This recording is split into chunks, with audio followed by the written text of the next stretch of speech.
Al anochecer del día de la resurrección, estando cerradas las puertas de la casa donde se hallaban los discípulos por miedo a los judíos, se presentó Jesús en medio de ellos y les dijo: la paz esté con ustedes.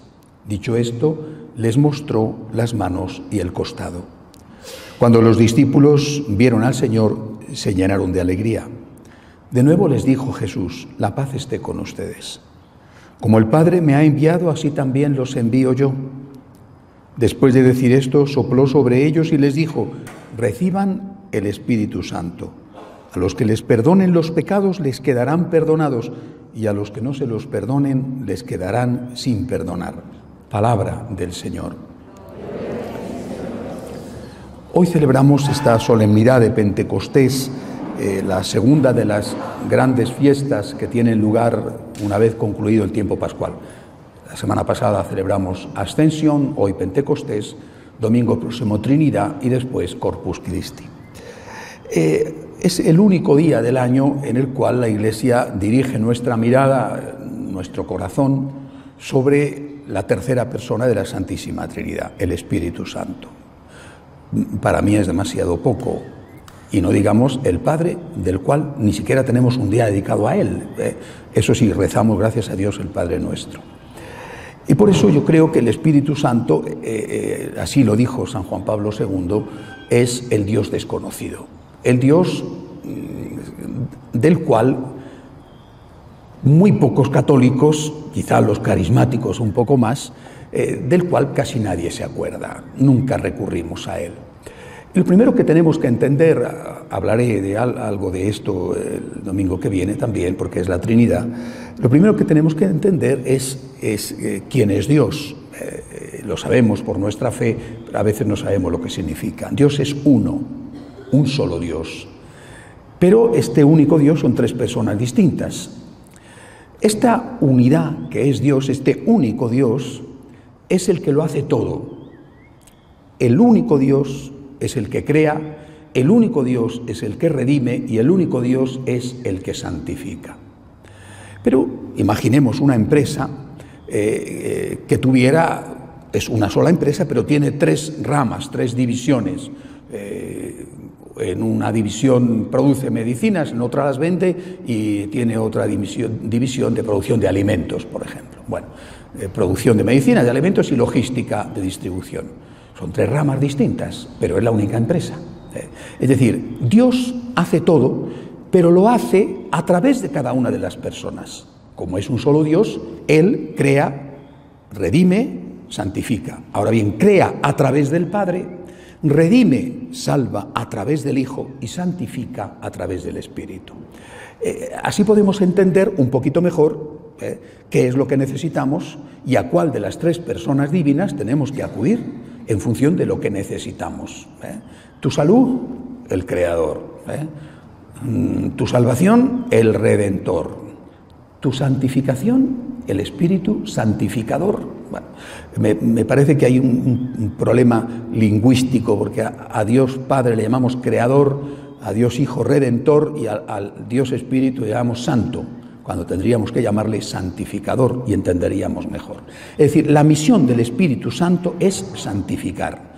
Quizá como no le damos importancia a eso, pues no acudimos tanto a Él, pero cuando uno quiere ser santo por amor a Dios, no por el egoísmo o la soberbia de no tener nada de qué confesarse, sino por amor a Dios, cuando uno quiere ser santo, acude al Espíritu, acude al profesional. Espíritu Santo, ven, ayúdame, ayúdame. De lo que sea, tengo este problema, tengo este pecado, tengo esta reincidencia, tengo este defecto de carácter, voy al profesional, al Espíritu Santificador, ayúdame, quiero ser santo. Repito, no porque no quiera tener defectos, sino porque no quiero ofender a este Dios tan bueno que me ama tanto. Esto es lo primero que tenemos que entender, y junto a esto, recordar, no hay que olvidarlo, recordar, es una persona. San Juan Pablo II insistía tanto en esto, en la necesidad de personalizar. Es decir, Dios, Padre, Hijo y Espíritu Santo no es una idea, no es un ente, no es el Dios de los filósofos, es alguien real, se nos hace más evidente en Jesucristo porque se hizo hombre y estuvo en medio nuestro y lo pudimos, en aquella época lo pudieron ver, tocar, oír. Bueno, pero es alguien, no es algo, es una persona, no es una idea, no es un fruto de la razón ni el sueño de una loca noche de verano, es alguien. Por tanto, tenemos que tratar al Espíritu, lo mismo al Padre y al Hijo, como alguien, teniendo en cuenta que tiene sentimientos. Podemos decir, ¿cómo va a tener sentimientos Dios?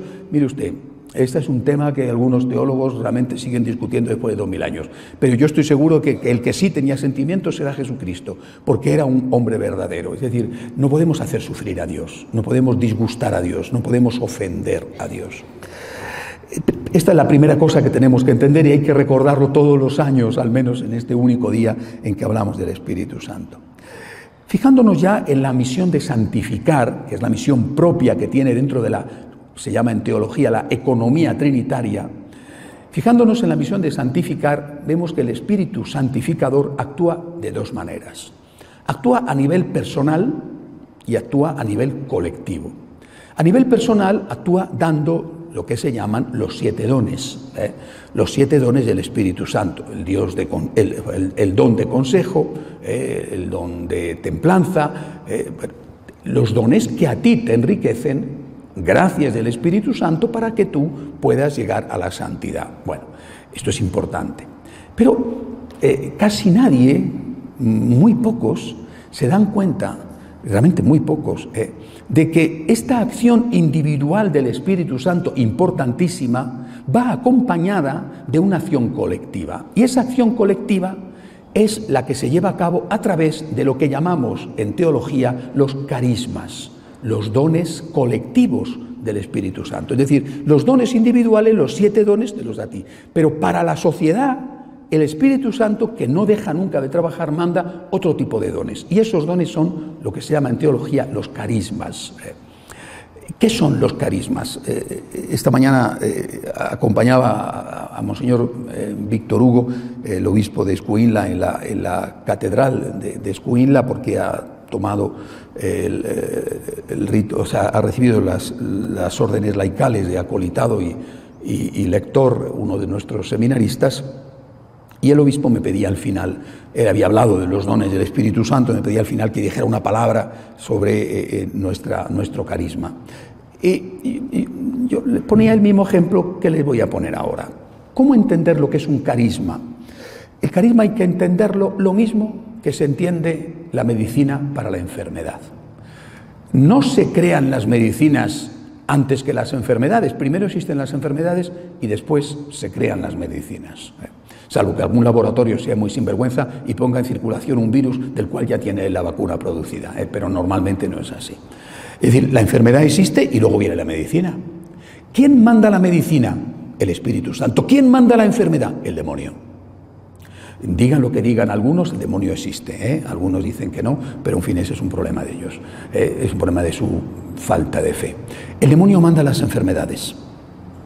El demonio es el enemigo del hombre, no solamente el enemigo de Dios. El demonio manda las enfermedades. El Espíritu Santo manda las medicinas. Las medicinas son los carismas. Primera cosa que hay que entender, por lo tanto, que los carismas son imprescindibles para la Iglesia y para la sociedad. Es el don del Espíritu Santo permanente para hacer frente a esas enfermedades viejas y nuevas. Algunas no existían, otras sí. Oiga, hace 20 años no existía el SIDA, hoy sí, hoy existe. Y hace un puñado de años más la viruela era una enfermedad terrorífica. Hoy está tan controlada que salvo que alguno en un laboratorio donde están guardadas las cepas de viruela lo haga en circulación, ya nadie se tiene que vacunar de la viruela. Es decir, hay enfermedades que pasan y hay otras enfermedades que aparecen. A nivel espiritual, hace 100 años y ahora en algunos sitios no existía esto que llamamos el secularismo. Es decir, vivir como si Dios no existiera. No existía. La gente era creyente, pecadora, pero creyente. Todo el mundo creía en Dios. Al menos decía que creía en Dios. Hoy hay un problema gravísimo. Este vivir como si Dios no existiera, que va a dar paso, y ya en algunos sitios lo ha dado, va a dar paso a agredir a Dios. Es decir, vivir como si Dios no existiera significa que Dios es indiferente para tu vida. Es inocuo. Tanto te da como no te da tener fe. Es indiferente. Puedes tener fe o puedes no tener fe y tu vida es exactamente la misma. De ahí se pasa a no, es que Dios es enemigo. Dios es perjudicial, Dios es malo. Hay que acabar con Dios. Hombre, antes de ayer, una política española del partido de extrema izquierda radical, Podemos, ponía en su Facebook que le extrañaba que todavía quedaran iglesias en España que no hayan sido prendidas fuego. Es decir, pues estamos ante el acoso más radical de los radicales, que en España son los comunistas. Bueno, es decir, los problemas existen. El secularismo no existía hace 50 años, hoy existe. El Espíritu Santo está siempre protegiendo al hombre, los 7 dones, a la Iglesia y a la sociedad, y manda nuevos dones, nuevos carismas, nuevos regalos. No entender esto es no entender al Espíritu Santo. Esos dones, esos carismas son muy variados. A veces son de tipo sobre todo, nunca únicamente, pero sí sobre todo social. Pienso, por ejemplo, las congregaciones dedicadas a la enseñanza. ¡Qué gran servicio! Las congregaciones dedicadas a atender ancianos. Las congregaciones religiosas dedicadas a cuidar enfermos, a recoger mendigos. ¡Qué gran servicio! Siempre son congregaciones religiosas, es decir, personas consagradas a Dios, cuyo objetivo es el amor a Dios, pero también cuidar de ese Dios presente en el niño, en el anciano, en el enfermo, en el moribundo. Son medicinas para una enfermedad. No hay colegios. El Espíritu Santo hace surgir a grandes hombres y grandes mujeres que fundan instituciones religiosas. Pienso, por ejemplo, en San Juan Bosco, de los salesianos, uno de los grandes de verdad. Por cierto, acaban de robar la reliquia con su cráneo. Acaba de desaparecer en el sitio donde nació, en Turín. A eso estamos llegando. Es decir, el Espíritu Santo es el fundador. El fundador no es San Juan Bosco. El fundador no es San Ignacio. El fundador no es Santa Teresa. Esa es nuestra forma de ver. El fundador es el Espíritu Santo. Y el Espíritu Santo actúa a través de gigantes santos, estos que he citado, y también a través de pecadores. Pienso, por ejemplo, en el Padre Maciel, de los Legionarios de Cristo, y en otros. Es un misterio, pero es una realidad. Un misterio, ¿cómo es posible? Usted es una realidad. Pregúntaselo a él. El Espíritu Santo no deja nunca de actuar. Individualmente los 7 dones, colectivamente los carismas. Ahora bien, estos carismas, estos dones, tienen que ser entendidos como dones no solo para la persona que participa de ellos, sino para todos, para ti y para todos.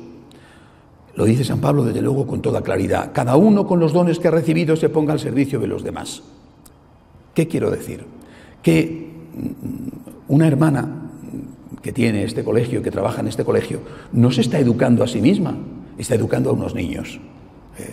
Un franciscano de María no está en los franciscanos de María solo para recibir la espiritualidad del agradecimiento, la imitación de la Virgen, tanta formación espiritual y teológica, y enriquecerse, mejorar, ser santo. Esto también, pero no es esto, ni siquiera es esto lo primero.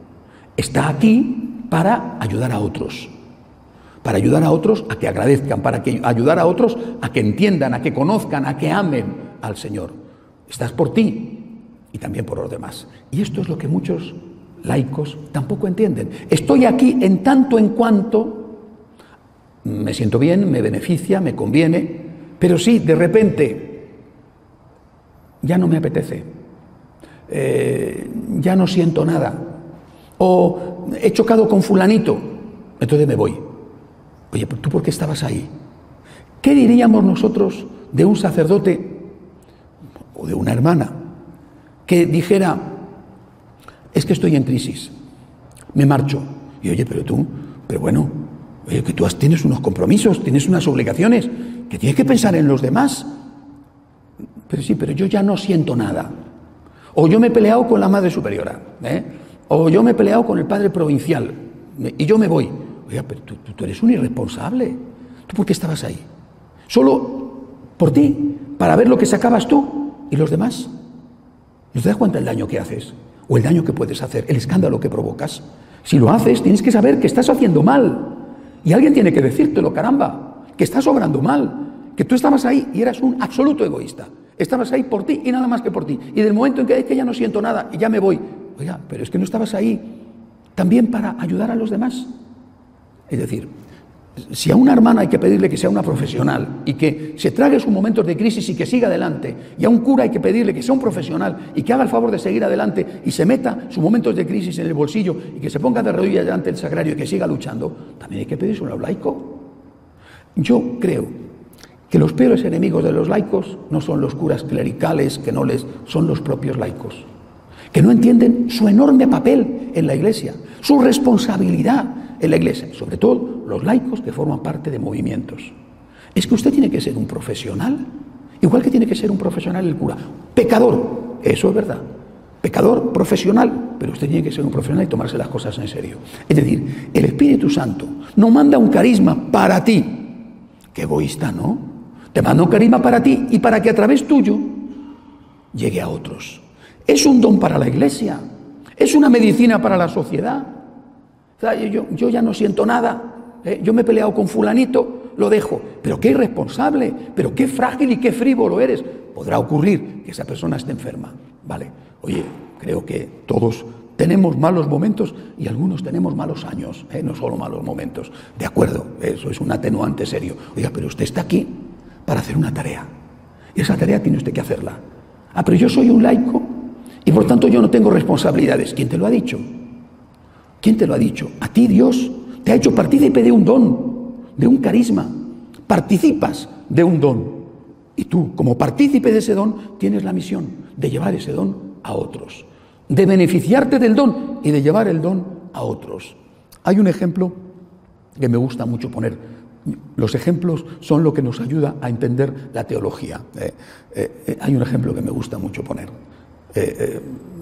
Podría hablar de lo que era una carnicería por la profesión de mis padres, pero prefiero hablar de una panadería porque es más socorrido, ¿verdad? Hemos puesto una panadería. El Espíritu Santo es el que ha puesto la panadería, no el señor Pepe, que es el que consiguió los fondos, pidió una hipoteca, abrió la tienda. No, el Espíritu Santo ha puesto la panadería, señores, que el señor Pepe es un pobre hombre seguramente, o la señora Juana, una pobre mujer seguramente, pecador o pecadora, que ha sido utilizado como instrumento por Dios, con lo mismo que el maravilloso pintor utiliza un pincel a veces despreciable. Bueno, el Espíritu Santo ha puesto la panadería y tú estás en la panadería. ¿Para qué estás en la panadería? Dices, estoy en la panadería para hacer pan. Lógico, para eso estás en la panadería. Bueno, y todo el pan que hago me lo como. Hombre, pues te vas a poner fino, o mejor dicho, nada de fino. No, tú estás en la panadería para hacer pan. Puede ser que tú comas un poquito de pan, que te lleves un poquito de pan a tu familia, pero tú estás en una panadería para hacer pan y vender pan. O regalar pan. Tú estás en una panadería para ti y para los demás. Y más para los demás que para ti. ¿Y qué dices si tú dices que yo ya no siento nada? A mí esto me pone tan enfermo y me irrita tanto, yo ya no siento nada. Yo estoy en crisis. Pero caray, con la crisis, que tú eres una persona adulta. ¿Pero qué crisis? Tú no estás aquí para tener crisis. Si tienes crisis, agárrate a Cristo crucificado y ponte de rodillas ante el sagrario. Si eres un pecador, pide perdón, que eso sí, y sigue luchando. Déjate de crisis y de memece, que todo el mundo está en crisis y todo el mundo tiene que realizarse y todo el mundo tiene que lamerse las heridas. Tira para adelante, que hay mucha gente que está esperando que tú le ayudes. ¿Estás para vender pan? Vende pan. No me venga que estás en crisis y deja a la gente muriéndose de hambre porque no tienen para comer, porque tú estás en crisis. Es decir, tenemos que entender que esto es una cosa seria. Tenemos que entender que el Espíritu Santo nos necesita, que Él te ayuda a ti. Te ayuda con los 7 dones, te ayuda a ti ofreciéndote la oportunidad de beneficiarte de uno de esos carismas, de esas grandes medicinas que manda para los grandes problemas. El de hoy, el secularismo. Tenemos que entender esto y tenemos que entender que no solamente estamos aquí recibiendo para nosotros, sino para transmitirlo a los demás. El Espíritu Santo nos necesita para que seamos canales. Te da la gracia, te da el don, te alimenta, te fortalece, te sostiene. ¿Para qué? Para que tú sostengas a los demás. Qué claro lo dice San Pablo. Nosotros, dice San Pablo, con el don que hemos recibido, tenemos que sostener y acompañar a los demás. Entender la vida propia como un canal, a través del cual circula la gracia de Dios, en este caso, la gracia de un carisma concreto, es fundamental. ¿Algo se queda en el canal? Claro que sí, pero yo estoy no solamente por mí, sino para los demás. Nosotros decimos que nuestro objetivo es amar y hacer amar al amor. Amar yo y hacer amar al amor. Y cuando tú cortas esto, tendrás que dar cuenta a Dios. Tendrás que dar cuenta a Dios que no es una broma dar cuenta a Dios. Tendrás que dar cuenta a Dios de que tú has cortado el canal. Dios te juzgará, yo no, pero Dios te juzgará. Tú has cortado el canal y has impedido que otras personas, a veces de tu propia familia, se beneficien de esa gracia. Es tu responsabilidad. El Espíritu Santo nunca abandona ni abandonará a la Iglesia. Nos da una gran paz y confianza, pero nos necesita. Necesita a estos instrumentos frágiles y pecadores, a estos instrumentos de barro, para que sigan llevando el don que Él manda a todos los hombres. Hoy le tenemos que decir al Espíritu Santo que, a pesar de ser muy pecadores, cuente con nosotros. Hay una poesía, un soneto de uno de los poetas españoles del siglo de oro más sinvergüenzas que han existido. Un gran poeta y un gran sinvergüenza. Me refiero a Quevedo. Quevedo escribe un soneto bellísimo para intentar conquistar a una señora casada. Y le promete, como generalmente hacen todos, le promete el oro y el moro. Pero el soneto termina diciendo: polvo seré, mas polvo enamorado. Nosotros somos pecadores, lo sabemos. Y si alguno no lo sabe, ya es hora de que se entere. Somos pecadores. Todos, yo, tú, el otro, todos. Pero le decimos a Jesús, le decimos al Espíritu: soy polvo, pero un polvo enamorado. Soy un pecador, pero un pecador enamorado. A través mío, de este pedazo de barro, Señor, lleva tu gracia. Aquí me tienes, valgo muy poco, pero es tuyo. Está a tu disposición, siempre. Que Dios nos ayude a hacerlo. De pie, por favor.